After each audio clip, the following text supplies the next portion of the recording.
मत्ती सुसमाचार 7वां अध्याय का वर्णन।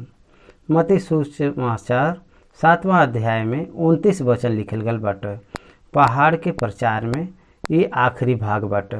मत्ती सुसमाचार में 5, 6, 7 अध्याय पहाड़ के प्रचार के रूप में लेवल गल बाटे। ई विश्वासी बदे स्वर्ग का संविधान बाटे। पिता तहार इच्छा जैसे स्वर्ग में पूरा होला वैसे ही पृथ्वी पर पूरा होए द। ये प्रार्थना का एक वाहन जब नया खरीदे पर वाहन का मैनुअल तैयार करल गया तो पद्धति का जानकारी दे के वो पुस्तक देवल जाला। कोई भी वस्तु जब ओकर एक मैनुअल रहला, ओकर काम करे के तरीका तैयार करल गयल पद्धति, उमिन उपयोग में लावल गयल पार्ट्स कौन कौन इस्तेमाल बाटे, का उमिन मिलल बाटे, एकर जानकारी के उ देला। It's like a manual. विश्वासी कंसुसेशन ए मैनुअल के रखे के चाहिए। एक विश्वासी ओके हर दिन परखे बदे पहाड़ का प्रचार एक आईना के तरह बाटे। ई मिरर के समान बाटे। हमार जीवन कैसन बाटे, हमार स्वयं के परीक्षा करे बदे, परखे बदे ई एक अद्भुत दर्पण बाटे। हर दिन हमार मसीह विश्वास कैसे बढ़त बाटे, हमार व्यवहार और स्वभाव कैसन बाटे, ई बतावला। यही बदे मत्ती सुसमाचार 7वां अध्याय का 29 वचन में का लिखल गल बाटे। देखे पर न्याय के बारे में पहले का 5 वचन में लिखल गल बाटे। दोष मत लगावा कहे बयां। काहे दोष न लगावे के चाहिए एक जानकारी देले बयां। बाद में प्रभु के मांगे पर मिले वाला भाग्य के बारे में 7वां वचन से 12वां वचन तक बतावल गल बाटे। 13 और 14 वचन में सकरा और चौड़ा रास्ता के बारे में बतावल गल बाटे। 15वां वचन से 13वां वचन तक झूठा भविष्यवक्ता के कही के सावधान रहे बदे बताए बयान। 24 वचन से लेकर आखिरी वचन तक विश्वासी होकर आध्यात्मिक भवन मतलब आध्यात्मिक जीवन के कैसे बनावे के चाहिए प्रभु एकर जानकारी दिले बयान। उ उनके बदे उपयोग में लावल गयल उदाहरण हवे। चट्टान पर बनावल गयल घर और बालू पर बनावल गयल घर का तुलना कई के बताए बयान।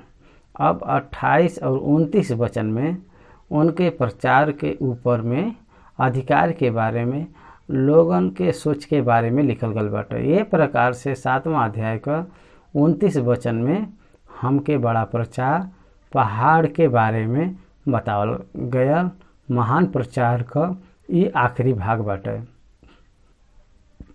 पहला वचन से पढ़ब। ये गंभीर बात बाटे। दोष मत लगाव के तहरे पर भी दोष न लगावल जाए। काहे बदे के जौने प्रकार से तू दोष लगावला वही प्रकार से तहरे पर भी दोष लगावल जाए और जौने नाप से तू नापल वही नाप से तहरे बदे नापल जाए। ये बहुत गंभीर वचन बाटे। दोष मत लगाव। डू नॉट जज एनीवन। देखा न्याय परमेश्वर से संबंधित बाटे। न्याय करे का अधिकार केवल यीशु मसीह के ही बाटे। परमेश्वर न्यायाधिकारी है, वो न्याय करन। यही बदे न्याय करे का अधिकार वो अपने हाथ में उ रखे बयान। एक के निर्दोषी करब, एक के दोषी ठहराई, ये उनके हाथ का काम बाटे। यही बदे दोष काहे न लगावे बदे कहे बयान। काहे बदे हम लोग भी न्याय बदे बयान। हम जौन अपराध और पाप दोष जौन करत बाई जाए वो सबका न्याय होए के चाहिए। परमेश्वर का व्यवस्था मनुष्य का न्याय करे बदे उपयोग में लावल गल बाटे। परमेश्वर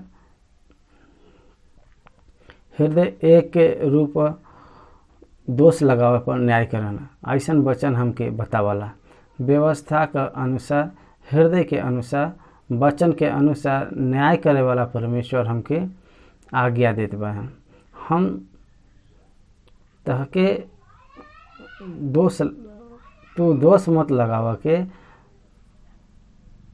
तो तू दूसरे पर दोष न लगी। फरीसी और चुंगी लेवे वाला प्रार्थना करे बदे गई न।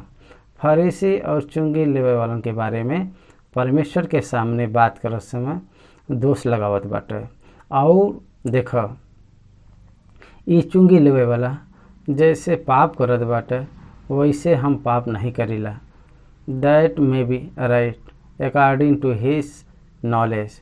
ओकरे विचार से शायद वो सही हो सकला, लेकिन परमेश्वर ओके अंगीकार नहीं करत बा।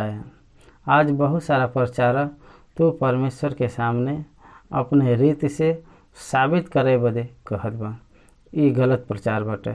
मतलब तहरे क्रिया के द्वारा तो परमेश्वर के सामने धर्मी बन के कहे पर हम जन परमेश्वर के सामने अपना कार्य करेला जा वो मैल वस्त्र के समान बाटे। एके हमके भूले के ना चाहिए। यही बदे न्याय तो कौने काम से काहे न करत बा, ये जान ल कि वो तहार काम नहीं हुआ। दोष लगाई न्याय करब तहार काम नहीं बाटे, प्रतिफल देब उनकर काम हो। यही बदे यू शुड नॉट जज एनीवन। कोई पर भी हमके दोष न लगावे के चाहिए, कोई का हमके न्याय न करे के चाहिए। काहे बदे के न करे वाला परमेश्वर हमके दोष न लगावा। यही बदे हमके दोष न लगावे के चाहिए। जौने नाप से तू नापल वही नाप से तोहरे बदे भी नापल जाए। ये बहुत चौंकावे वाली बात बाटे। हम कौने प्रकार से अभिप्राय और न्याय और उद्देश्य के रख के सत्यवादी समझी ल जा, वैसे ही उनके द्वारा परमेश्वर हमके न्याय में ले आवाना। दूसरे के बारे में जेके निंदा और अपराध समझत बा वो बातें में हम अपराधी बई जा, ये न्याय के पावत बन।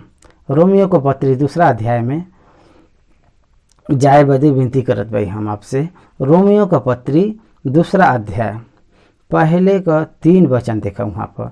हे दोष लगावे वाला तू कोई काहे न हो, तो निरुत्तर भाया। काहे बदे के जौने बात में तो दूसरे पर दोष लगावला वही बात में तो अपने आप के दोषी ठहरावत बा। यही बदे के तू जौन दोष लगावत बा स्वयं वो काम करत बा। हम जानत बाई के ऐसन ऐसन काम करे वालन पर परमेश्वर के तरफ से ठीक ठीक दंड का आज्ञा होला। हे मनुष्य, तू जवन ऐसन ऐसन काम करे वालन पर दोष लगावला और अपने आप वो खुद ही काम करला, का ये समझत बा के तू परमेश्वर का दंड का आज्ञा से बच जाइबा। देखो तू वही काम करत बा। यीशु मसीह प्रभु क्रूस पर जब रहना तब दाहिने और बाएं रहे वाला जो अपराधी बयान उनके बात करे का वार्तालाप हमके लूका सुसमाचार आखिरी का अध्याय में हमके देखे के मिलला। वो दोनों का बात करत बयान उम्मीद से एक कहे बयान का तू मसीह नहीं बया तो तू अपने आप के और हमके भी बचाव। पर दूसरा कहत बयान हम तो न्याय के अनुसार दंड के पावत बाई जा, काहे बदे के हम अपने काम का ठीक फल पावत बाई जा, लेकिन एन तो कौनो अनुचित काम नहीं करे बया। दोष लगावे वाला कुकर्म से दूसरा कुकर्मी दोष मत लगावा। हम अपराधी है ये स्मरण दिलाया बयान। यही वजह हमके भूले के ना चाहिए। हर एक व्यक्ति का न्याय परमेश्वर करना, लेकिन हमके दूसरन पर दोष न लगावे से परमेश्वर हमारे पर भी दोष न लगई हैं। तो कोई पर भी दोष न लगावे से का परिणाम हुई जानत बया? वो तो बहुत दुख दे सकना, तहके बहुत दुख दे सकना। समझ में आवत बाटे का? तहार विरोध करे वाला, तहार तिरस्कार करे वाला, तहके दोष लगावे वाला, तहके सतावे वाला भी तहके दोष कितना भी हो लेकिन न लगावे चाहिए दोष। उनकर तहार जजमेंट न करे के चाहिए। काहे बदे के तहु जजमेंट में यही बा, यही बदे कोई भी मनुष्य नरक में जाए ई सोच परमेश्वर का नहीं बाटे। वैसे ही सोच के हमके रखे के चाही। दूसरन के ऊपर दोष लगावत समय हमहू वही दोष के पाई ले जा, हम भी वही कार्य के करी ले जा। का लाभ हो ये प्रकार से अगर हुई तो हमहू अगर वही काम करी तो का लाभ होई। दूसरन के भी वही कार्य के लेके अगर बोलब तो का मिली। समाज में कपटी बनबा लेकिन परमेश्वर के दृष्टि में दोषी बनबा, ये हमके याद करे के बाटे। देखो ये वचन के एक बार हम पढ़, दोष मत लगावा के तहरे पर भी दोष न लगावल जाए। ये बड़ा प्रतिज्ञा भी बाटे। To escape from the judgement don't जज अदर्स, तो दोष से बचे बदे ताकि दूसरे पर दोष न लगावे के चाहिए। इतना काफ़ी बाटे ये बात। आपका दोष लगावे पर आप पर दोष लगे। प्रभु कहत बा आप जवन दोष लगाए बा वह न्याय के ध्यान में रख के तहरे पर भी दोष लगावल जाइए। तीसरा वचन से उनका तरीका बतावल गल बा। काहे बदे कि बहुत सरल रूप से हम दूसरा पर दोष लगाए ले जा, उनका निंदा करे ले जा, उनके बारे में एक जजमेंट पास करे ले जा। अपने आँख का लट्ठा न देख के दूसरे का आँख का तिनका देखी ले जा। उ यहाँ बतावत बा तू काहे अपने भाई का आँख का तिनका के देखल और अपने आँख का लट्ठा तहके नहीं सुझला।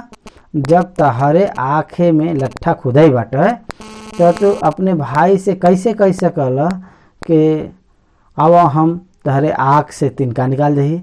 हे कपटी, पहले अपने आँख में से लट्ठा निकाला तब तू अपने भाई के आँख का तिनका अच्छा से देख के निकाल सकल। देखो उ का कहत बा यहाँ पर आँख का हवा, तिनका का हवा, लट्ठा का बाटे। आँख में लट्ठा रहे ई का हवा, ओकर अर्थ का बाटे। लट्ठे का मतलब लकड़ी से बनल गयल लगावल जाला छत पर। लट्ठा बलवंत होला, लट्ठा वजन होला, लंबा होला। मतलब लट्ठा और तिनका दोनों के कंपेयर करत बा। दूसरा व्यक्ति तिनके को काम करे पर दोष लगावे वाला तू वही काम के वो लट्ठा के साइज में तू करत बा। समझ में आवत बाटे का। रिश्वत लेवे वाला दूसरत के रिश्वत लेत बाटे। ई प्रकार का बताई आज हम बतावत भाई। बहुत सारा लोग रिश्वत लेवे वाला अधिकार में रहे वाला कोई भी रिश्वत लेवे वाला वो निश्चय नरक के कुंड में जइहे सावधान। प्रभु के वचन का रिश्वत का तिरस्कार करके जीवन के बितावे की चाहिए। आजकल एक रिश्वत लेवे वाला दूसरे के रिश्वत लेवे वाला है। ए प्रकार से ऐसा उन पर मुद्रा डालत बा। रिश्वत लेवे वालन के संख्या अधिक बाटे। ऐसा लोगन के बीच में हम जीवन के बिताई ले जा।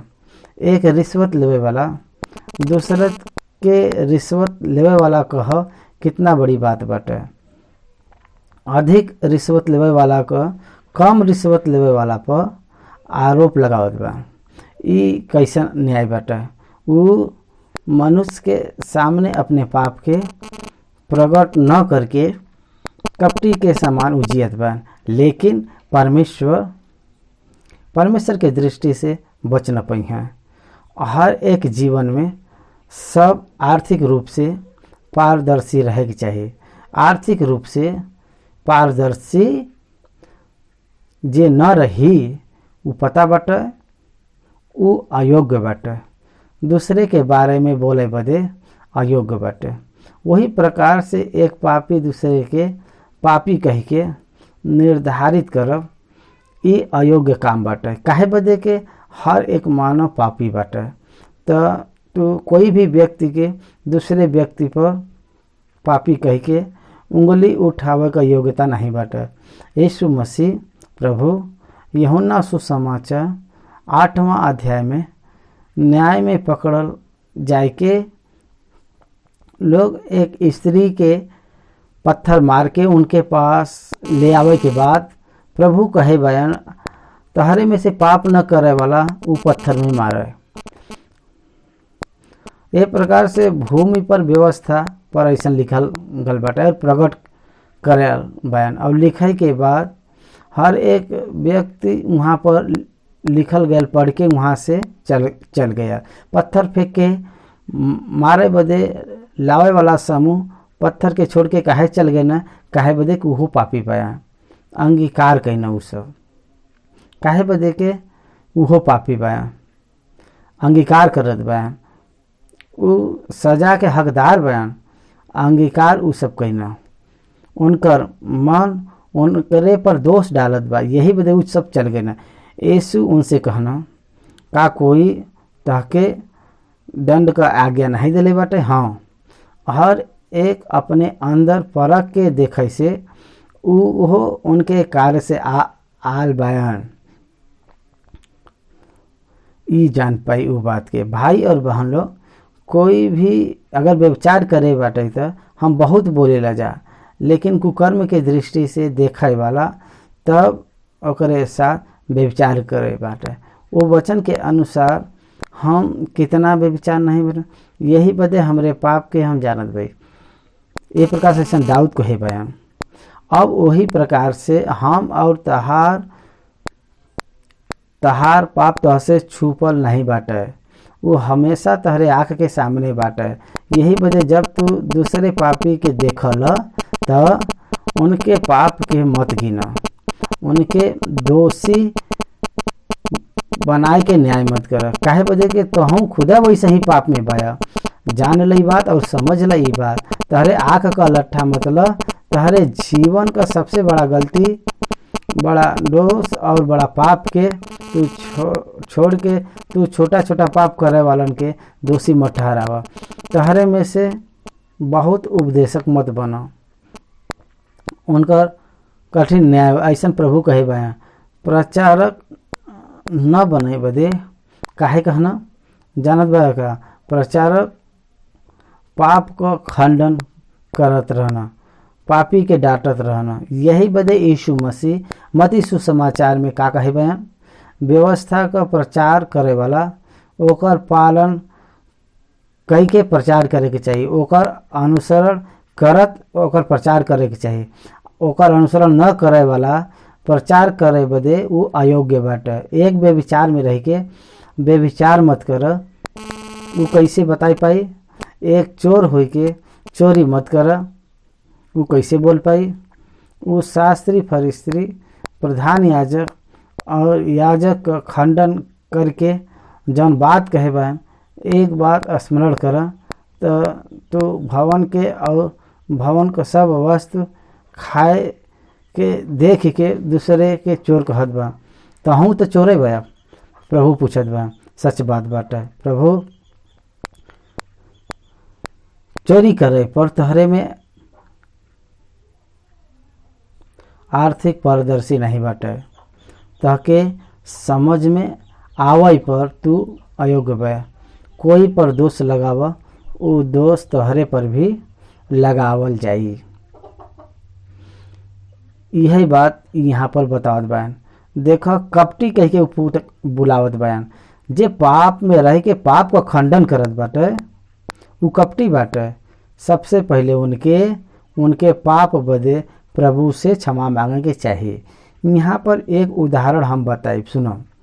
दाऊद बेरसेबा बदे उरिया के मरना, नातान आय के उरिया के एक कहानी बताए, और वो कहानी में एक नगर में दो मनुष्य रहत रहना, जिनमें से एक धनी और एक गरीब रहना। धनी के पास तो बहुत भेड़ बकरी और गाय बैल रहना, लेकिन निर्धन के पास में भेड़ का एक छोटा बच्ची के छोड़ के कुछ भी नहीं रहा और वो के खरीद के जिलाए रहना। और धनी के पास एक यात्री आया और वो यात्री बदे जौन ओकरे पास आ रहना भोजन बनवावे बदे अपने भेड़ बकरी और गाय बैल में से कुछ नहीं ले, लेकिन उस निर्धन मनुष्य का भेड़ का बच्ची लेके वो आदमी बदे जे ओकरे पास में आ रहा भोजन बनवाए। दाऊद कहना वैसन व्यक्ति हमरे राज्य में न रहे के चाहिए, ऐसा वो न्याय कहना। नातान दाऊद से कहना तो ही वो मनुष्य है, वो स्त्री है भेड़ का बच्ची, वो भेड़ का बच्ची ओकरे गोद में रहत रहे। वो कहना मतलब ओके पत्नी के रूप में वो वर्णन करना। यही बदे ऐसन व्यक्ति हमरे राज्य में न रहे के चाहिए। ए प्रकार से मौत के आज्ञा को देना। तब नाताल कहना तू खुदा वो मनुष्य है। दाऊद तुरंत पश्चाताप कहना वो न्याय करत समय नहीं जानत रहना के वो अपराधी हैं, कपटी रह के वो न्याय कहना। दाऊद पश्चाताप कहना हे प्रभु के बच्चा लोग, तहरे में दोष रह के पाप के हृदय के रख के बेविचार के हृदय के रख के एक बेविचारी का न्याय करत बयागा। तहरे आँख का लट्ठा निकाल दा, दूसरे के आँख का तिनका के निकाले बदे पहले अपने लट्ठा के निकाले बदे वो कहे बयान। यही बदे दूसरन के सही करे वाला हर एक व्यक्ति एक प्रचारक अपने आप के सही करब पहले सीखे के चाहिए, तब सामने वाला व्यक्ति के सही कर पहिए। ई पहले का 5 वचन में ई लिखल गल बाटे। अब 6वां वचन, पवित्र वस्तु कुत्तन के मत द और अपने मोती सुअर के आगे मत डाला। ए प्रकार से ऐसा न हो के उनके पाँव तले रौदल जाए और पलट के तह के उफाड़ डाले। यहाँ यीशु मसीह प्रभु सत्य प्रचार के बारे में, व्यवहार के बारे में, क्रम के बारे में बताए बयान। पाप में रहे वाला के पापी कहे पर उबैर रखे। नीति वचन में क्लियर बताए बयान। मूर्ख के उनके मूर्खता बतावे से वो ओसे सही न करी, उल्टा क्रोधित हुई। लिखल गल बाटे, सच बात बाटे। मोती सुअर के आगे डाले से वो ओके पैर से रौद दी हैं। पवित्र वस्तु कुत्तन के सामने रखे से वो ओके कुचल दी हैं। काहे बदे के उनके पाँव तले रौदी हैं और पलट के तह के फाड़ डली हैं। कुत्ता का स्वभाव, सुअर का स्वभाव उल्टी करे वाला पर फिर से उफिरला। सुअर अपवित्र वस्तु का सेवन करला। ये दोनों के तहके लेवे से एक रिश्वत लेवे वाला के तुम रिश्वत लेवे वाला कहब तो ओकर मन तो न फिरी, ओकरे बात तह से उबैर रखे। यही बदे तो जब बतावत बाया तब तह के बतावे वाला व्यक्ति के प्रति सावधान रहे के चाहिए। आज बहुत सारा हिंसात्मक घटना समाज में देखे के मिलला। काहे बदे के अगर कोई अन्याय करे पर उन पर पेटिशन देवे पर उनके ऊपर वेश और उनसे बैर रखे पर हत्या करे वाला लोगन के हमको देखे के मिलला। कोई 2 व्यक्ति झगड़ा करत रहना, बीच में तीसरा संदेह करावे बदे जाला, बाद में वो बैरी बन जाला। यही बदे सत्य के बारे में के बतावे के चाहिए। विश्वासी तो अपने आप के सही करना और जौन उनके सही मार्ग दिखावना, उनके प्रति धन्यवाद के भावना के रखना, अच्छा भाव के रखना। एकरे विपरीत पाप में रहे वाला व्यक्ति के अगर पापी कहब तो बैर करी। अब 7वां वचन से 12वां वचन तक बहुत अद्भुत सांत्वना का बात बाटे। हमार हर एक आवश्यकता के पूरा करे वाला परमेश्वर का प्रतिज्ञा बाटे में। मांगत तोहके मिली, ढूंढत तू पैबा, खटखटावत तहरे बदे खोलल जाई। काहे बदे जो कोई मांगला ओके मिलला, और जे ढूंढला उ पावला, और जे खटखटावला ओकरे बदे खोलल जाला। ई वचन तहके समझ में आवे से तहार 100 वर्ष के जीवन में कोई भी समस्या न रहे। ई एक बात याद रखे के बाटे, ई एक शब्द काफ़ी बाटे।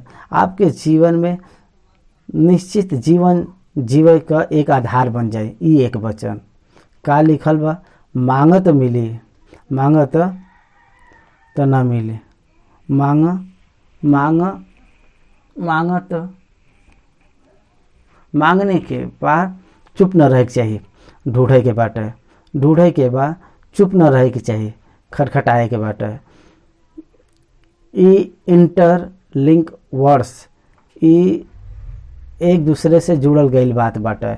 मांगत तहके मिली, ढूंढब तो तू पैबा, खटखटैबा तहरे बदे खोलल जाई। हम सेवकाई में आवे वाला आर्थिक आवश्यकता बदे ए प्रकार से प्रिंसिपल को हम उपयोग करीला। परमेश्वर से हम मांगीला, जहाँ उ मिल सकी वहाँ हम ढूंढीला, जहाँ वो जगह में हम ढूंढीला। यही बदे मांग के चुप न रहे के चाहिए। उ कहाँ मिल सकला ओके ढूंढे के बाटे, ओके खटखटाए के खोले के बाटे। उदाहरण बताई हम, सुनो। यरूशलेम का सरपना गिर गया, ई नहम्याह के बतावल गया। वो सोचत रहना, चिंतित रहना, परमेश्वर का उपस्थिति में वो प्रार्थना करना, उपवास रखना, मुंह के बेकार आप बनैना, रोई के प्रार्थना करना। वही समय में नौकरी करत रहना। वो राजा पूछना, तू काहे उदास भया?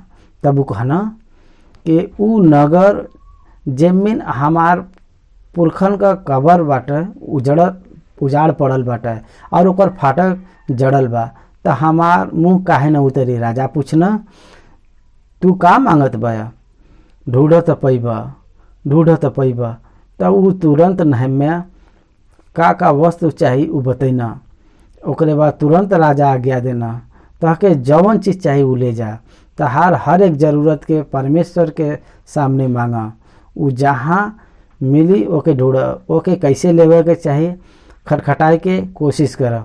यही बदे आपके ध्यान देवे के बाटे। मांगब हमार काम होवे, देव उनकर काम होवे, ढूंढब हमार काम होवे, और ओके मिलाई उनकर काम होवे, खटखटाई हमार काम होवे, खोलब उनकर काम होवे।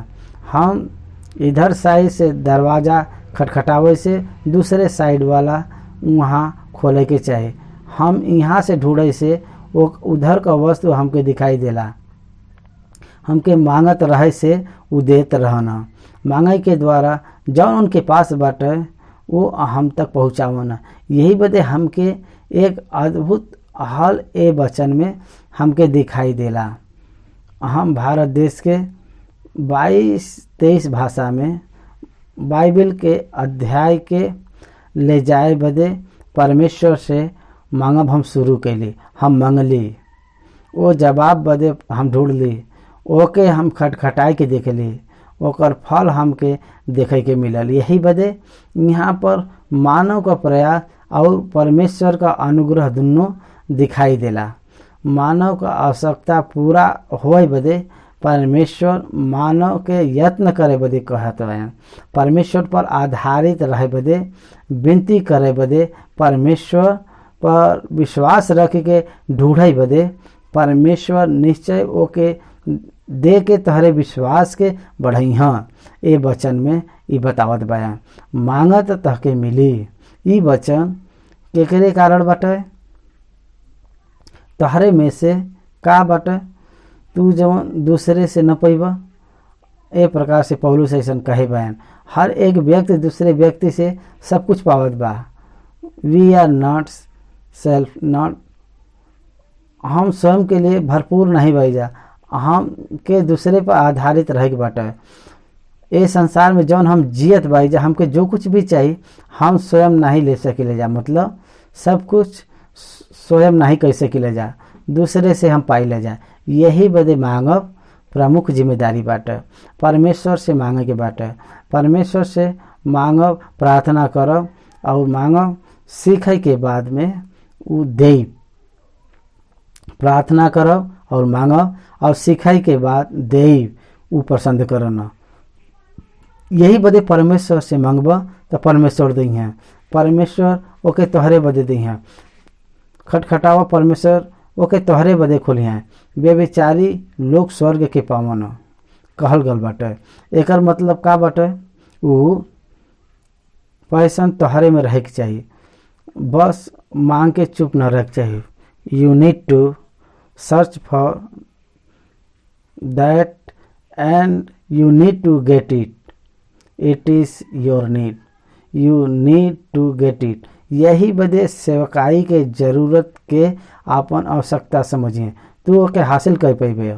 ताकि जौन कुछ भी चाहिए, मत्ती सुसमाचार 18 में प्रभु का कहे बा, ताकि जौन कुछ भी पृथ्वी पर तू बनवा उ स्वर्ग में बांधल जाए। एक मन होई के मांगा। यही बदे कुछ संदर्भ में व्यक्तिगत प्रार्थना ही नहीं, संयुक्त प्रार्थना भी जरूरी बाटे। संयुक्त होई के ढूंढब जरूरी बाटे। संयुक्त होई के खटखटाई भी जरूरी बाटे। संयुक्त होई के कार्य करब भी जरूरी बाटे। कितना महान भाग्य बाटे के जो कोई मांगला ओके मिलला, और जे ढूंढला उ पावला, और जे खटखटावला ओकरे बदे खोलल जाला।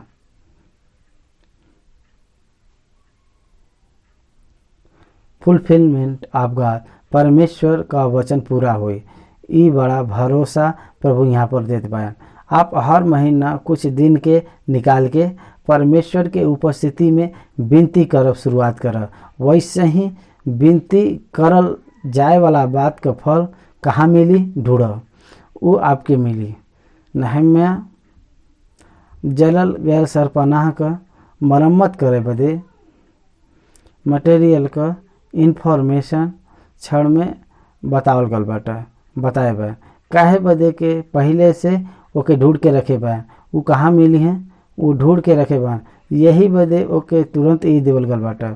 भाई तहार विश्वास हवा में लगल एक दिया के समान में न रह चाहिए। एक काम के पूरा निष्ठा और श्रद्धा के साथ प्रयास करे पर वो कोशिश के प्रभु शपथ करी हैं, फलवंत करी हैं। एक इंसान होए के बदे बीज लेके इधर उधर घूमे से कुछ न होई। प्रभु ए बीज का वृद्धि कर, ऐसा बोले से कुछ न होई। ओके भूमि पर बो के बाट जो है के बाटे। यही बदे human effect in divine acceptance, परमेश्वर अंगीकार करे वाला काम में मानव के प्रयास में परमेश्वर आह्वान करे बा। मांगत तोहके देवल जाए। एकर मतलब तोहरे आवश्यकता के परमेश्वर जानत बा। उ परमेश्वर के पास ही मिली। ओके परमेश्वर से पावे के बाटे। ए इच्छा और आशा के साथ हमके परमेश्वर से मांगे सीखे के चाहिए। परमेश्वर से जे मांगला उ परमेश्वर का अंगीकार बाटे के नहीं, ई जान के मांगे सीखे के बाटे। अपवित्र बात के तह से मांगे से परमेश्वर न दी हैं। यहाँ पर नीचे के वचन में लिखत बन के कुछ भी तू मांग सकला का? कितने का भी तू मांग सकला? कुछ भी दी है का? ये हमार प्रश्न बाटे। ओकर जवाब नीचे बाटे। तोहरे में से ऐसा के मनुष्य बाटे के अगर ओकर पुत्र रोटी मांगे तो उ ओके पत्थर दे? यहाँ एश्योरेंस देत बा, रोटी मांगे से रोटी मिली, पत्थर न मिली। पिता कठोर नहीं बा। पिता पुत्र को आवश्यकता के जान के रोटी मांगे पर रोटिए दी हैं, पत्थर न दी हैं। परमेश्वर से जब तू मंगबा तहार सारा आवश्यकता के उ पूरा करिए, तहरे आशा के नहीं। यही बदे उ तहरे आवश्यक वस्तु दी हैं, एकरे अलावा और कुछ न दी हैं। जब तू बुरा हो के अपने बच्चा के अच्छा वस्तु देनर दे जानल तहार स्वर्गीय पिता अपने मांगे वालन के अच्छा वस्तु काहे न दी हैं। बहुत सोना के तुल्य बात बताए बया। इस बड़ा सोना के तुल्य ही बात बाटे। जब तू बुरा हो के अपने बच्चन के अच्छा वस्तु देवल जानल तो तहार अच्छा स्वर्गीय पिता परमेश्वर अपने मांगे वालन के अच्छा वस्तु काहे न दी है। हाँ, परमेश्वर सब मनुष्य से प्रेम करना, कोई व्यक्ति का प्रार्थना अपने मुंह के नहीं फेरना। सावधानी से ये बात के जान ला, our God is a great loving God. हमार परमेश्वर प्रेमी परमेश्वर हैं। हमारे प्रार्थना से वो अपने कान के नहीं फेरना, हमारे प्रार्थना बदे वो कान के देना। He will give a ear to our prayers. हमार प्रार्थना के सुने वाला परमेश्वर है। उतना निश्चयता से जे उके मांगला उस सबके उ देना। देख, अच्छा वस्तु के देखे वाला देवे वाला परमेश्वर है। 11वां वचन जवन सत्य के हमके बतावला वो पे ध्यान दो। अतः जब तो बुरा हो के अपने बच्चन के अच्छा वस्तु देवल जानल तो तहार स्वर्गीय पिता ए बात के अंडरलाइन कर। केकर पिता? तहार पिता। किससे बात करत बा? पहाड़ के प्रचार में यहूदी से वो बात करत बा। यहूदी के हवा परमेश्वर जे के आपन प्रजा चुने बा ऊ यहूदी हैं। यही बदे परमेश्वर के अब्बा पिता कह के संबोधित ऊ करत बा। एक पिता, एक पुत्र, एक बेटा और एक पिता, इस संबंध जुड़े का बात हर एक प्रार्थना जुड़े वाला। यूहन्ना सुसमाचार 1:12 में का कहत बा? परंतु जितने लोग उनके ग्रहण करे बान उनके परमेश्वर का संतान होने का अधिकार बाटे। यही बदे परमेश्वर का संतान जे मांगला ओके परमेश्वर का संतान के देवल जाला। ये आपके जाने के बाटे। पिता और पुत्र का संबंध परमेश्वर और विश्वासी के संबंध बाटे। यही बदे हर एक व्यक्ति परमेश्वर पर विश्वास रखे के चाहिए, यीशु पर विश्वास रखे के चाहिए। उनके द्वारा परमेश्वर का पुत्र बनल चाहे। यही बदे परमेश्वर का प्रतिज्ञा में हमके प्रवेश करे के बाटे। तो परमेश्वर के नियम में प्रवेश करे के बाटे।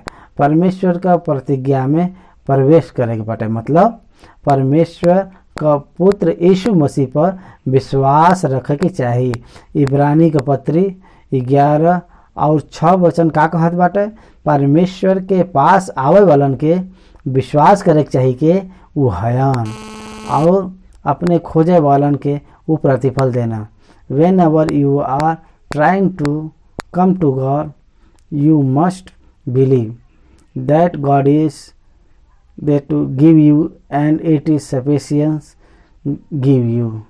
वो समृद्धि के रखना, वो बहुताई से दे सकना, वो दे सकना, अनुग्रह वो कह सकना। एक प्रकार से ऐसा विश्वास रख के आवे के बाटे। Faith is the root of the all the blessing. सब आशीष का जड़ विश्वास है। तहार पिता relationship establish through the faith in God, faith in Christ. यीशु मसीह पर विश्वास के द्वारा हमारा संबंध परमेश्वर के साथ मजबूत होला। तब हमार प्रार्थना का जवाब मिलला। तहार पिता निश्चय स्वर्ग से तहके दी हैं, निश्चय वो तहके दी हैं। उमिन झूठ बोले का गुण नहीं बाटे, उमिन बुराई करे का छाया भी नहीं बाटे। वो केवल अच्छा बाया। हम अच्छा बुरा के जाने वाला है जा, वो सिर्फ अच्छा है। यही बदे अच्छा पिता अच्छा है। यही बदे जे कोई उनसे मांगला वो उनके अच्छा देना। सब अच्छा वस्तु में से अच्छा वस्तु पवित्र आत्मा परमेश्वर है। वस्तु मतलब gift of greatest gift our God given to humanity is nothing but the Holy Spirit. हर एक मानव के विश्वास करे के द्वारा परमेश्वर के द्वारा देवल गयल वस्तु उपहार का बाटे? पवित्र आत्मा बाटे। पवित्र आत्मा परमेश्वर तहरे अंदर रहे के कारण तू पवित्रता में दिन प्रतिदिन चलावल जाइबा। पश्चाताप में चलावल जाइब, पाप क्षमा में आप चलावल जाइब, परिवर्तन में आप चलावल जाइब। याद रख, पवित्र आत्मा परमेश्वर तहके दोष के बारे में, पाप के बारे में, संसार के बारे में अंगीकार करवाओन। नो बॉडी, पवित्र आत्मा के बिना कोई भी पापी हवा ई जान नहीं पावन, अंगीकार नहीं कर पावन। लेकिन जब तू बुरा हो के अच्छा वस्तु देना जान लता, तहर अच्छा स्वर्गीय पिता अपने मांगे वालों के अच्छा वस्तु काहे न दिए, काहे न दी हैं, निश्चय दी हैं, जरूर दी हैं, कंपलसरी 100% गारंटी बाटे दी हैं। ये हमके सीखे के बाटे। हम अपने कार्यालय में एक पुस्तक रखे भाई, वो पुस्तक का बाटे जानत बा, अकल्पनीय परमेश्वर का सहायता। जौन हम नहीं सोचे रही वो प्रकार से हमारे सेवकाई में परमेश्वर के द्वारा करल गैर सहायता। आई नेवर एक्सेप्टेड मैनी हेल्प। हम बहुत सारा सहायता के बारे में सोचत नहीं रही, ऐसा सहायता हमारे कार्यालय में मिलला। Unexpected gift from God, God motivated देम। परमेश्वर उनके प्रोत्साहित करे बा। हम प्रार्थना करे भाई, हम ढूंढे भाई, हम खटखटाए भाई, ओकर फल आवत बाटे। ई प्रार्थना कितना गंभीर बाटे, ओकरे पीछे परमेश्वर न सोए वाला परमेश्वर काम करत बा। हम सोत भाई, लेकिन उ न सोए वाला परमेश्वर काम करत बा। It is the my testimony. हम बहुत ध्यान के अनजाने व्यक्ति के पास, हम बहुत धन अनजान व्यक्ति के पास से रिसीव करे भाई। हम जवन नहीं सोचे भाई उनके भी द्वारा हम पाए भाई। हम मरे सेवकाई एक दिन न रुक के चलत गई बाटे। परमेश्वर रुके सहायता करे भाई। धन नहीं बाटे, खाना भी नहीं बाटे। 6 लाख प्रजा 20 लाख होगी ना। 40 वर्ष कितना अनाज के छुपाई के चाहे, लेकिन इकट्ठा नहीं करना, परमेश्वर उनके देना। यही बदे सेवकाई में भी हम मांगत भाई, परमेश्वर देत भाई। हम ढूंढत भाई, हम पावत भाई, हम खटखटावत भाई। यही बदे मिलत बा फेथ इन जीसस क्राइस्ट। सब कुछ हमके ऐसे ही हासिल करे के बाटे। परमेश्वर तहके सेवकाई में रखे पर आकाश के तरफ हाथ के उठाए के प्रार्थना करके मौन नहीं रहे के बाटे। वो वस्तु कहाँ से मिली, उनके पास जाए के बाटे, ढूंढे के बाटे, खटखटाए के बाटे। सोने का खजाना हवा में नहीं रहला, पहाड़ के पास रहला, भूमि के अंदर रहला। पहाड़ में जाके देख और ओके तोड़े के बाटे। आज सोना रिफाइनेड स्टेट में नहीं मिलला, ओके पिघलावे के बाटे।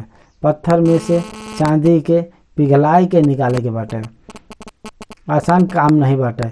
यही वजह परमेश्वर हमके का सिखावत बा, परमेश्वर पर आधारित होई के काम करे सीखे के बाटे। मांग सामर्थ्य के दी हैं, मांग शक्ति दी हैं, मांग आवश्यक ज्ञान के दी हैं, मांग अनुभव के दी हैं।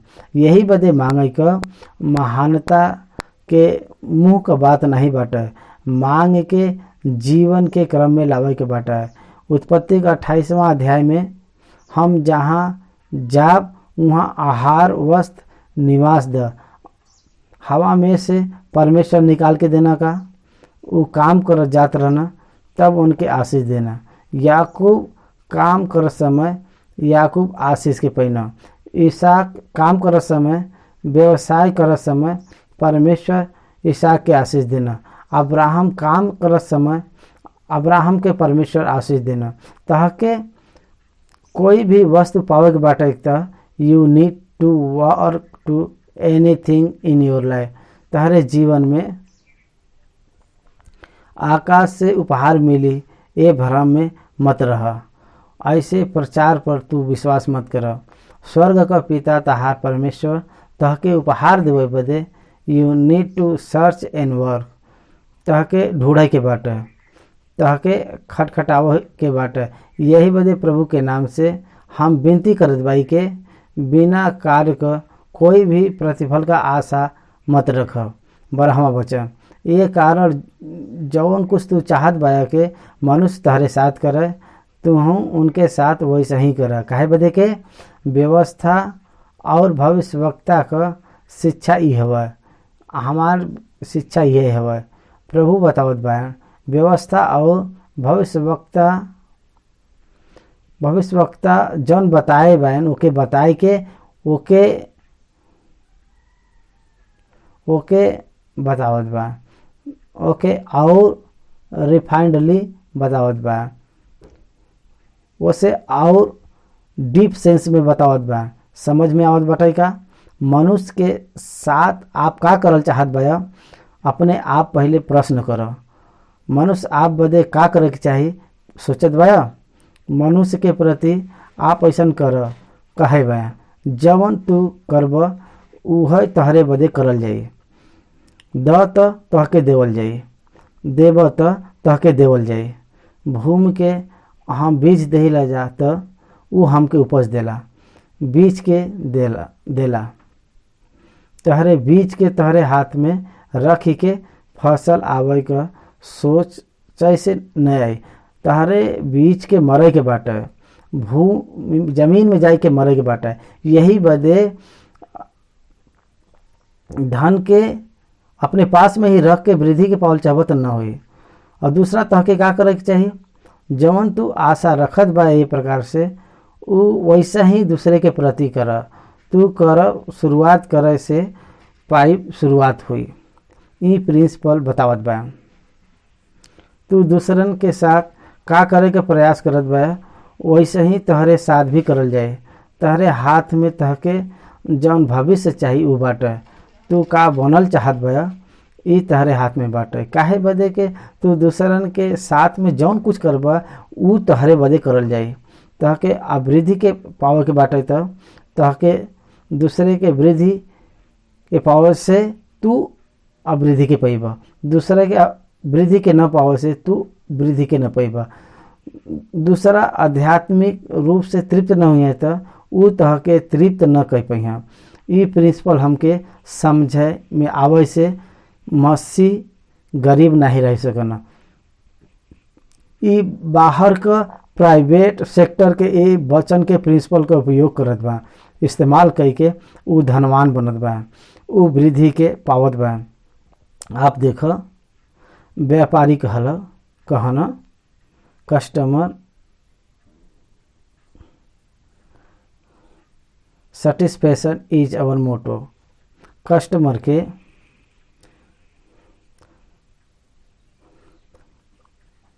सेटिस्फाई करे के द्वारा उनके का लाभ हुई। व्यापारी के सेटिस्फाई लाभ दे के करना उ यहाँ पर बतावत बा। मनुष्य के साथ में का करे के बाटे, उ मनुष्य तहरे साथ का करे के चाहिए ओके करे के बाटे। मतलब हम जब एक व्यक्ति के लाभ दिलाइब तो उ व्यक्ति फिर से हमके लाभ दिलावला। Very simple principal. तू समाज के आशीष देवे वाला है तो समाज तहके आशीष देवे वाला बनी। यही बदे मनुष्य तोहरे बदे का करें सोचना, वही मनुष्य बदे करब शुरुआत करब। तारे हाथ में रहे वाला दे शुरुआत करे से तहार हाथ खाली न रही, तहार हाथ भर जाए का काम उ पूरा करिए। तू थोड़ा में विश्वास योग्य रहे पर बहुत आज से परमेश्वर तक आशीष दी है। यही वजह तू गरीब बया तो ओकर कारण तू बया, अगर तू दरिद्र बया तो एकर कारण भी तही है। अगर तू अपने आप के न समझ तो तू ठीक न होई बा। तहके प्रतिफल पावे के बाटे तो बहुत लोगन का प्रतिफल देवे लायक तहके रहे के बाटे। ये सच्चाई के तहके जाने के बाटे। ये धर्मशास्त्र में लिखल गल बाटे। भविष्यवक्ता में ई प्रचार कैना। अब 13 और 14 वचन अद्भुत वचन बाटे। ई समझ में आवे से संसार में आपका जीवन धन्य रहे। सकेत फाटक से प्रवेश कर। काहे बदे के चौड़ा बाटे, उ फाटक सरल हवे, उ रास्ता जमीन विनाश के पहुँचाला। और बहुत लोग बयान उमिन प्रवेश करना। काहे बदे के सकेत बा उ फाटक कठिन बाटे, उ मार्ग जौन जीवन के पहुँचावला, और थोड़ा है जे ओके पावना। एक विशाल मार्ग बाटे और दूसरा सकेत मार्ग। विशाल मार्ग नाश के पहुँचावला, सकेत मार्ग जीवन के पहुँचावला। विशाल मार्ग जौन बा मन फिराव के जरूरत न रहे वाला रास्ता हवा। तू कैसे ही भी जी सकला, उनमें तू खा सकला, तू पी सकला, तू व्यभिचार कर सकला, तू अब पवित्र जीवन जी सकला, तू रिश्वत ले सकला, तू मूर्ति पूजक बन सकला। It is all your opinion and wish, लेकिन उ नरक मिले जाए। काटल गयल जीवन, मन फेरा वाला जीवन सकेत जीवन हवा, उ जीवन के पहुँचावाला। आपके उदाहरण बताए, हम बहुत सारा लोगन के बहुत सारा जरूरत के समय बहुत बार हम सहायता करे भाई, ओकरे बदे उ आर्थिक प्रतिफल उ देवल चाहना। हम 30 साल से वैसे ही आर्थिक सपोर्ट का हम तिरस्कार करे भाई। देखे वाला बहुत चौक जाना, उमें लाख रुपया भी रहला, हाथ में पैसा न रहत हुए भी सामान्य रूप से हम जीवन बितावे वाला लाख रुपया का प्रतिफल जौन प्रजा संतुष्ट हो के दिले बा, ओकर हम तिरस्कार कैली। उ सब हमरे पास रहे से लखपति हम बन जाए, लेकिन हमरे पास धार्मिकता न रह, पवित्रता न रह, हिया हमरे पास न रहत। वैसे ही अपवित्रता के हम अपने हाथ में नाही लगे दिली और हम अपने जीवन के बितैली। ये प्रकार से हमरे बहुत सारा जरूरत देरी से पूरा होइत हम देखे भाई। उ जौन देरी बदे उ जौन धीरज चाहिए उ परमेश्वर दिले बा। यही बदे संसार में कमावे के भावना से लोग विशाल मार्ग के चुनन, संसार में आनंदित रहे बदे विशाल मार्ग के चुनन। उनके देवल गल वस्तु का दुरुपयोग करके अपवित्रता में जीवन के बितावन। विशाल मार्ग तहार खुद के इच्छा का पूरा करे वाला मार्ग हवा, तहरे घमंड के बल देवे वाला मार्ग हवा, तहरे बदे रुकावट न रखे के स्वतंत्रता देवे वाला मार्ग बाटे। उ तहरे बदे भला नहीं बाटे, उ तह के नरक ले जाई। सबोपदेशक का ग्रंथ अद्भुत ग्रंथ बात है। सबोपदेशक ग्रंथ में सोलोमन राजा बात करत समय उ चेतावनी दिले बा। 11वां अध्याय 9वां वचन बाटे, जवान अपने जवानी में आनंदित कर और अपने जवानी के दिन में मगन रह, अपन मनमानी कर और अपने आँख के दृष्टि के अनुसार चल। का आपके विशाल मार्ग पसंद बाटे? तहार इच्छा विशाल मार्ग बाटे, तहार हृदय का आनंद विशाल मार्ग बाटे। खा पिय आराम कर, ऐसा अपने आप के मनमानी से छोड़े के बाटे। फिर भी एक बात जाने के बाटे, ये सब बात के बारे में परमेश्वर तहार न्याय करी हैं। अपने मन से खेला और अपने हृदय से दुख दूर कर, विसर्जन कर, दूर कर। बहुत सारा एड्स से पीड़ित बयान, बहुत सारा कैंसर से फसल लोग बयान, पिए के द्वारा लैंथ कैंसर, सिगरेट के कारण कैंसर, हार्ट अटैक्स, हृदय को खराब होई, शरीर का नाश होई, बीमारी के कारण, सुखी के कारण बहुत लोग शरीर के खराब करे बयान। वही प्रकार से उनके आत्मा के नाश करल गई, नरक के आग में वो सब चल गए ना, प्रभु के न्याय में वो सब आ गल बयान। यही बदे सकेत मार्ग में प्रवेश कर। सकेत मार्ग स्वतंत्र न रहे वाला मार्ग, परमेश्वर का वचन स्वतंत्रता के छीन लेला। अपने मन के अनुसार नहीं जी सकला, मन मर्जी संसार का अनुभव नहीं कर सकला, मन मर्जी बर्ताव नहीं कर सकला, अपन इच्छा पूरा नहीं कर सकला, सब इच्छा के पूरा नहीं कर सकल, आवश्यकता के परमेश्वर पूरा करना, लेकिन हमार इच्छा पूरा नहीं हो सकला। लेकिन सकेत मार्ग में प्रवेश करे के बाटे, उ जीवन में पहुँचाई। ओके उम्मीद ओके थोड़ा लोग जानना, ओके थोड़ा लोग ही जानना। सेवकाई में आर्थिक पारदर्शिता, व्यक्तिगत उपयोग बदे सेवकाई के धन के नहीं चुन। बहुत सारा संदर्भ में हमार आवश्यकता के पूरा करे बदे, पूरा करे का कारण हो सकला, फिर भी हम समझौता नहीं करे भाई, वैसे ही हम नहीं जिए भाई, फिर भी समझौता न करके हम जिए भाई। आनंद के साथ हम बता सकीला, हियाव के साथ बोल सकीला।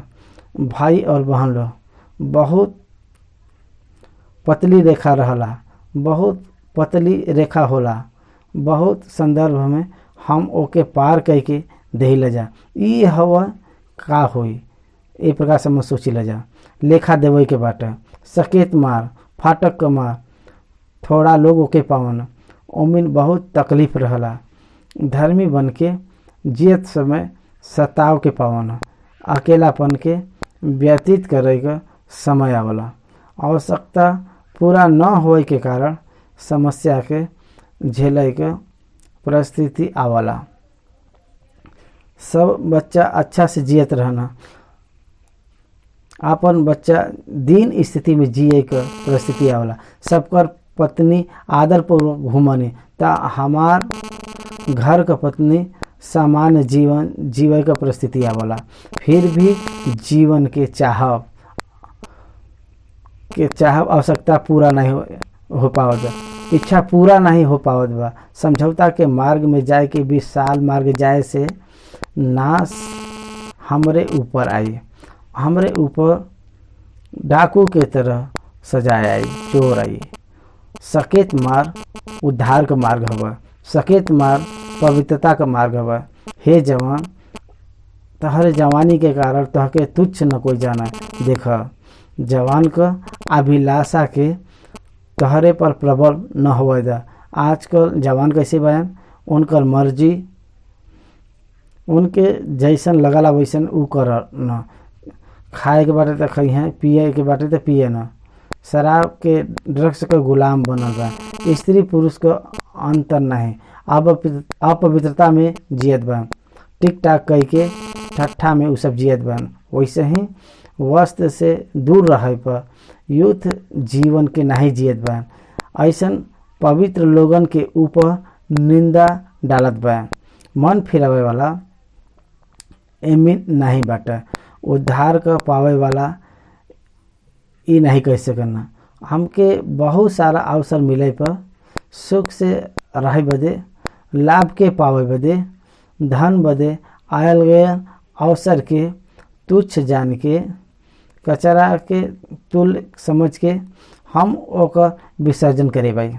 हमके जरूरत नहीं बाटे, हम दूर भाग गईली।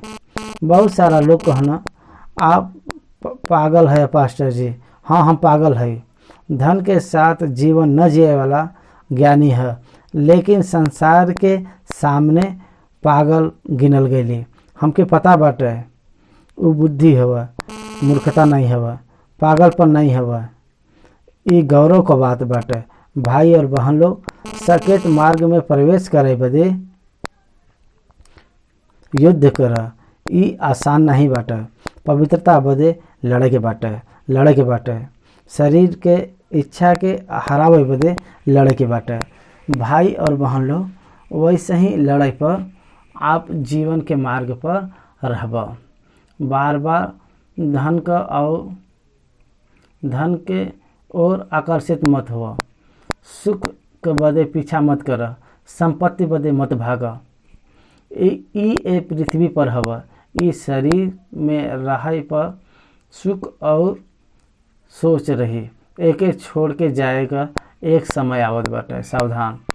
ओ समय सोचब त लाभ न रहे। न्याय का दिन त रोए से तहके बचावे वाला कोई न रहे। ई अनुकूल समय हवा, यह उद्धार का समय हवा। आज तहार उद्धार होए के बाटे। तहरे हृदय का आज खत्म ना करल जाए चाहे। तू बुरा विचार के न सोच, ऐसा आध्यात्मिक वृद्धि के पावे के बाटे। वह सकेत मार्ग बाटे, जीवन का मार्ग हवा। यही बदे तहके सबके तरह मनुष्य नहीं बया। तू विश्वासी है, तू परमेश्वर का पुत्र है।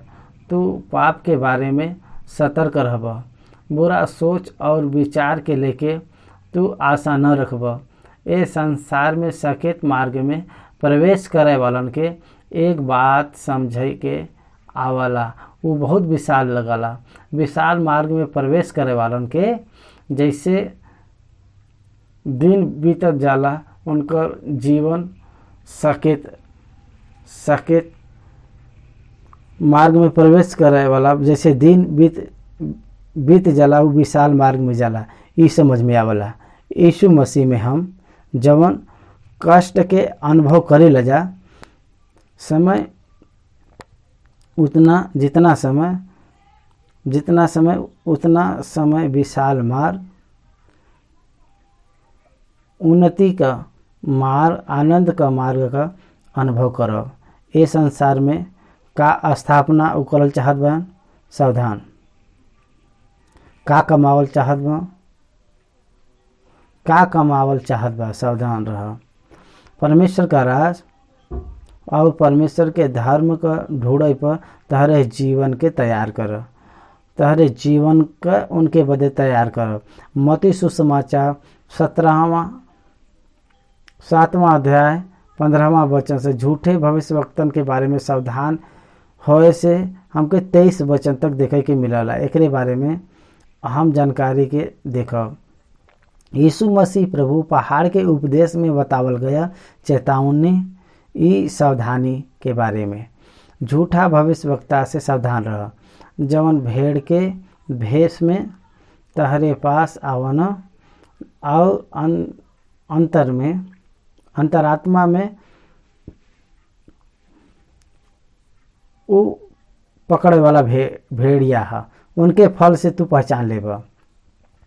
का लोग झाड़ी से अंगूर और का ऊँट कटारा से अंजीर तोड़ना।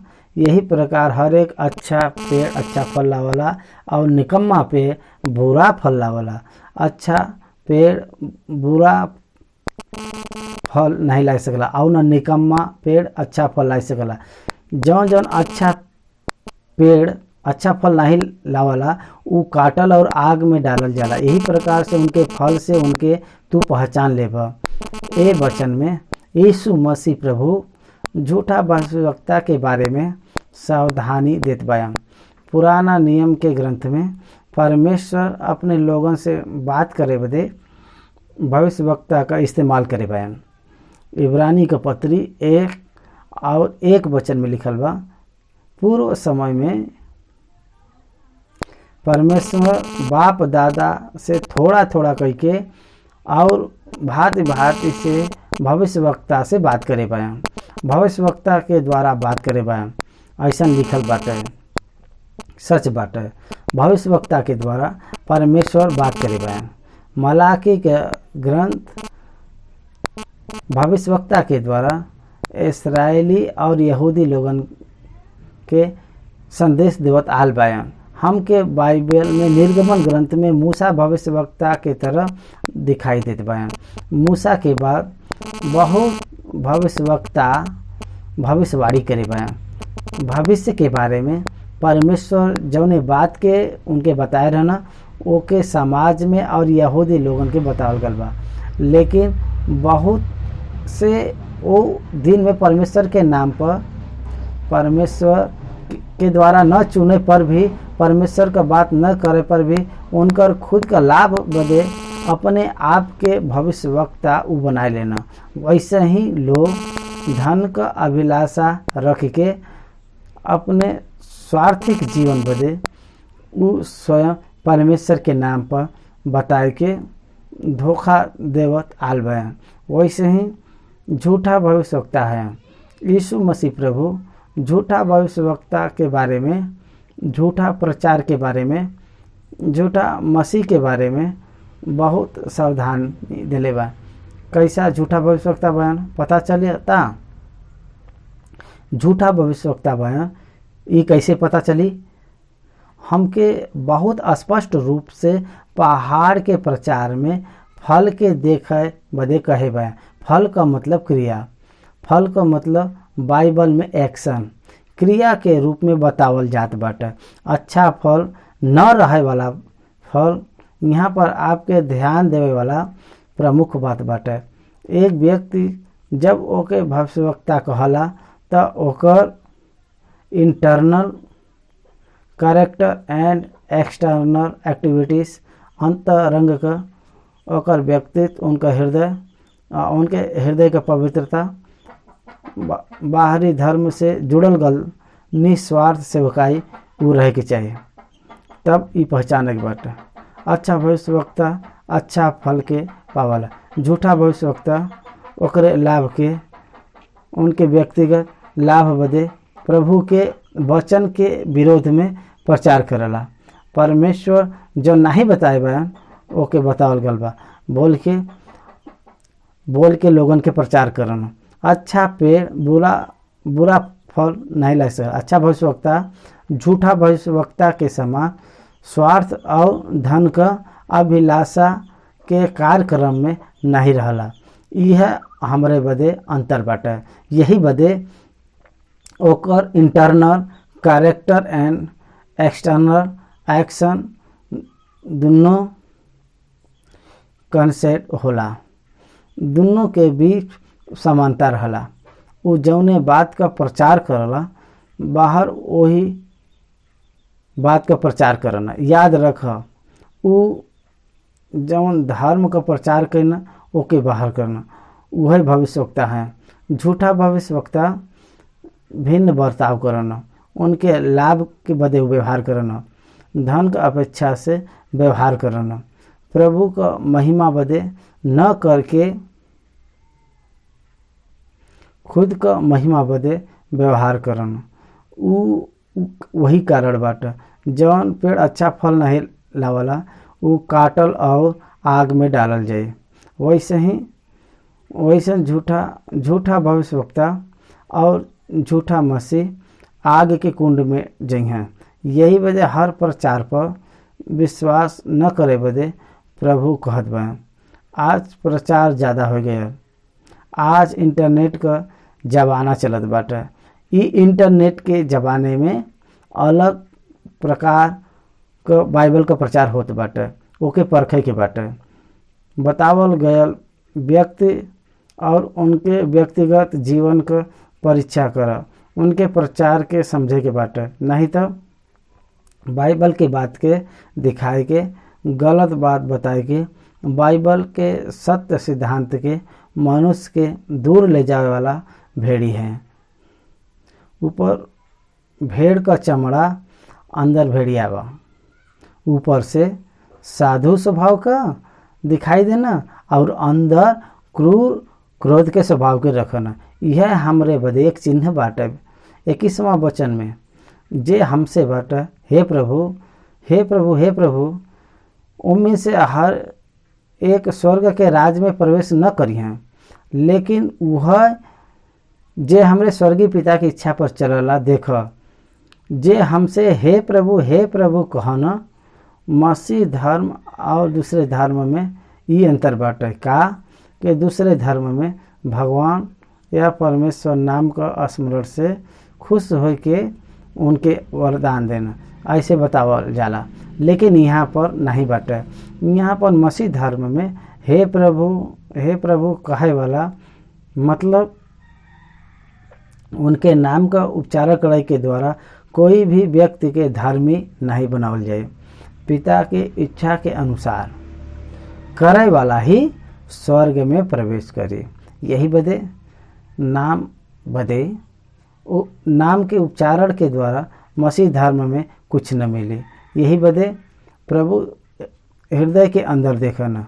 ये हृदय परमेश्वर के इच्छा के अनुसार तैयार न हो के सिर्फ ऊपर प्रभु प्रभु कहे से कुछ न हुए। प्रभु कहे बान ये मनुष्य तो हमके मुंह से बुलावना, लेकिन इनकर ई तो हमके बुलावत बान, लेकिन इनकर मन हमसे दूर बाटे। मनुष्य के बीच हे प्रभु कहे वाला है हर एक व्यक्ति स्वर्ग में जाए, ऐसा मत सोचा। यही बदे बाहर और बाहरी व्यक्तित्व के देख के ये व्यक्ति स्वर्ग में जाए, ऐसा सोच के धोखा मत खावा। बहुत लोग मसीह अपीयरेंस, मसीह का वस्त्र धारण, नियम के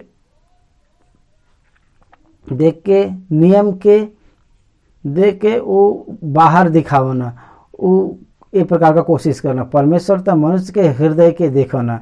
यही बदे मनुष्य परमेश्वर के लोगन के सामने हे प्रभु कहे पर कुछ भी लाभ न हुए। उनके इच्छा के उनके जीवन के द्वारा पूरा करे पर एक व्यक्ति प्रभु के उपस्थिति में रहला। प्रभु का वचन का कहला? प्रभु यीशु मसीह पर विश्वास रख, तब तुम और तहार घराना उद्धार पाए। प्रेरित का काम का ग्रंथ 17वां अध्याय 31 वचन में पौलुस बंदी गृह के अधिकारी से कहे बा, प्रभु यीशु मसीह पर विश्वास रख, तब तू और तहार घराना उद्धार पाई। यही बदे हे प्रभु कहे से न होई। प्रभु का कहे बा? पिता परमेश्वर का कहे बा? उनकर पुत्र यीशु मसीह पर विश्वास रखे वाला बचावल जाए। वैसे ही उन पर विश्वास न रखे वाला नाम का उच्चारण करे के द्वारा, प्रचार करे के द्वारा स्वर्ग के राज में न जी हैं। ये प्रमुख सत्य के हमके जाने के बाटे। यही बदे मत्ती सुसमाचार 7वां अध्याय में ये बतावल गल बाटे। बाद में ये अध्याय में जब हम 22वां वचन से देखे पर वो दिन बहुत लोग हमसे कहिए, हे प्रभु का हम तहरे नाम से भविष्यवाणी नहीं करे भाई, और तहरे नाम से दुष्टात्मा के नहीं निकले भाई, और तहरे नाम से बहुत आश्चर्य कर्म नहीं करे भाई। तब हम उनसे खुल के कह, हम तहके कभी नहीं जानीला। हे कुकर्म करे वाला, हमरे पास से चल जा। यहाँ पर ना का उच्चारण कर अद्भुत काम के करे वालों के बारे में बात करत बा। वो समय न्याय का दिन यीशु मसीह नाम न्याय के करे के दिन बहुत लोग उनके पास आई हैं और आई के कही हैं कि तोहरे नाम से हम भविष्यवाणी कैली, तोहरे नाम से प्रचार कैली, दुष्ट आत्मा के निकल ली, आश्चर्य कर्म के कैली। देख आज बहुत क्रिश्चियन मिशनरी कहा आवे वाला एक कार्य के करत बा। दुष्ट आत्मा के निकाल, अद्भुत काम के कर, चंगाई दी, प्रभु के नाम में भविष्यवाणी कर। परमेश्वर हमसे कहे बा ऐसे बताए कि भविष्यवाणी कर। ये सब करे वाला बहुत सब लोग आज समाज में लाभ के पावे के अस्थाई में हमके दिखाई देत बा। प्रभु उनसे कहत बा, हम तहके कभी नहीं जानीला।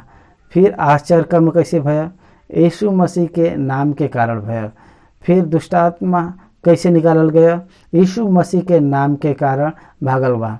यही बदे झूठा भविष्यवक्ता यीशु मसीह के नाम को उपयोग करन, लेकिन उनकर परमेश्वर से कोई संबंध नहीं होला। उनके व्यक्तिगत जीवन में यीशु मसीह से कोई संबंध नहीं बाटे। हम पहले से तहके नहीं जानेला, हम कभी भी नहीं जानेला। वो लोग तो तहरे नाम से हम ये कैली वो कैली, लेकिन प्रभु कहे बयान, हे कुकर्म करे वाला, तू हमरे पास से चल जा। अच्छा फल के न देवे वाला कुकर्म मतलब बुरा फल, झूठा भविष्यवक्ता कुकर्म के करना मतलब जौन बा ओके देखावन।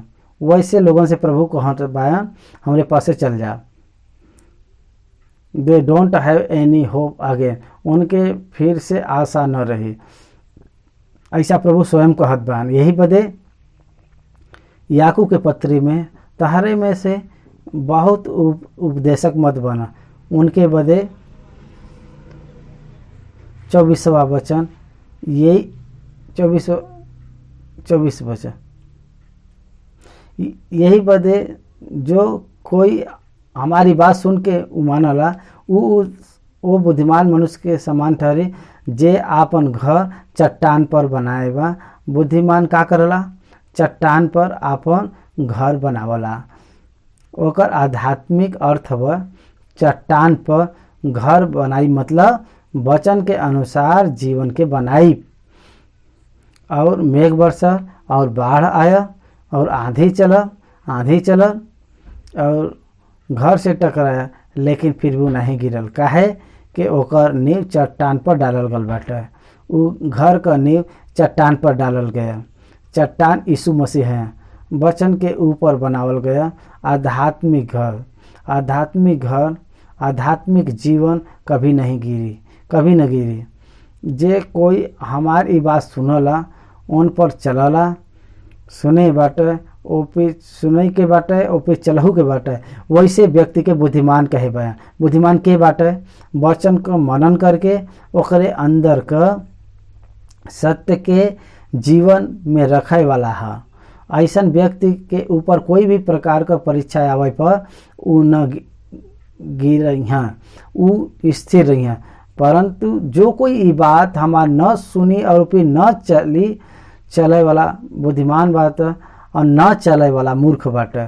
जे आपन घर बालू पर बनाए बाटे, बालू का घर कैसे गिर जाला हमके मालूम बाटे। मतलब नींव के बिना बने वाला चट्टान पर न बनाए के बालू पर बनावे वाला, और मेघ बरसल और बाढ़ आया और आंधी चला और वो घर से टकराया और वो गिर के सत्यानाश हो गया। घर आध्यात्मिक जीवन हवा, चट्टान परमेश्वर का वचन हवा। बालू पर घर बनाई, संसार का नींव पर घर बनाई हवा। मतलब संसार के रीति से जीवन के बनाई, वैसा करे वाला गिरावल जाए। यही बदे धर्म पर आधारित रहे वाला गिरावल जाए। बाइबल में विश्वास से अलग भक्ति का आदत के रख के ऊपर आधारित रहे वाला गिरावल जाए। यह यहाँ पर बतावाला सच्चाई बात है।